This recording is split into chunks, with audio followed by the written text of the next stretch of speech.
কর্তাবাবু ছোট বাবু চলে এসছে। কি গো তুমি দাঁড়িয়ে থাকলে যে? বৌমাকে আশীর্বাদ করো। মা মুখটা একটু তুলো। আমি কি দেখছি? না না, এটা হতে পারে না। কর্তাবাবু আমার ভীষণ ভয় লাগছে।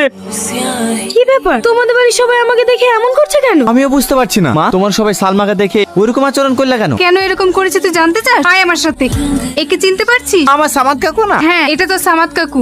একে চিনতে পারছিস? মা এই মেয়েটা তো একেবারে সালমার মতন দেখতে। দেখি, সত্যি তো। এটা হচ্ছে তোমার ছোট কাকিমা। উনি জন্মানোর আগেই উনি মারা যান। ওর সুখে এ পাগল হয়ে গেছে। এইভাবে আর কতদিন বাড়িতে থাকা যায় বলো তো? আব্বা আমাকে যখনই দেখে তখনই ইগনোর করে। আমি সব জানি, আব্বার সামনে তোমাকে কিছু একটা ভালো কাজ করে দেখাতে হবে। একটা উপায় আছে, তোমাকে আমার কাকির মতন সেজে আমার কাকাকে সুস্থ করে তুলতে হবে। তাহলে তুমি আমার আব্বার কাছে অনেক ভালো হয়ে যাবা। মা, আব্বা, তাড়াতাড়ি আমার সাথে চলো, আমি তোমাদের জন্য একটা সারপ্রাইজ রেখেছি।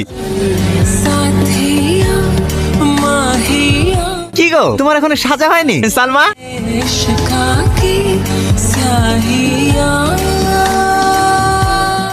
তুই না থাকলে না আমাদের মেরে ফেলতো। আয় বাবা আয়। তুই এখানে কেন এসেছিস? প্রতিশোধ নিতে। আমি তোকে সাহায্য করব। বল কিসের প্রতিশোধ নিবি? সাহায্য করবি তো? হ্যাঁ হ্যাঁ, সত্যি যদি তোর প্রতি অন্যায় হয় তাহলে আমি সাহায্য করব। তাহলে শোন।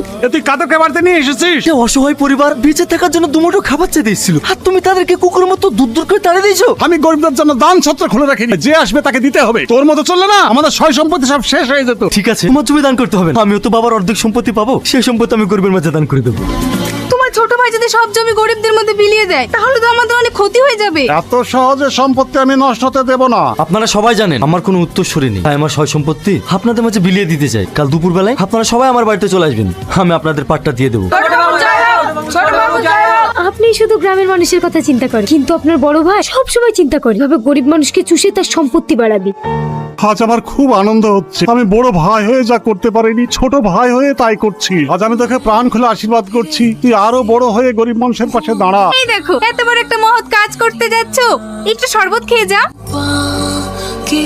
কি ব্যাপার, আমার মাথাটা হঠাৎ ঘুরছে কেন? আপনার কি হলো? আমার মাথাটা প্রচন্ড ঘুরছে। এই তুই আমার স্বামীকে কি করলি? কাউকে আমি ছাড়বো না।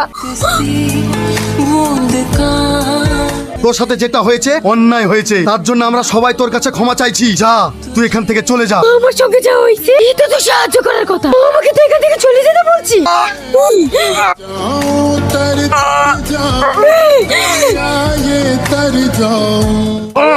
দেখ, তোরা সামান্য জমির জন্য যে ভাইকে পাগল করে রেখেছিস, আমাকে খুন করেছিস, আর সে তোদেরকে বাঁচাতে এসছে। না, তোদের মতো নিকৃষ্ট প্রাণীরা এমনি দেবে বেঁচে থাকার কোনো অধিকার নয়। শুধু একজনে তোদেরকে আজকে ছেড়ে দিলাম।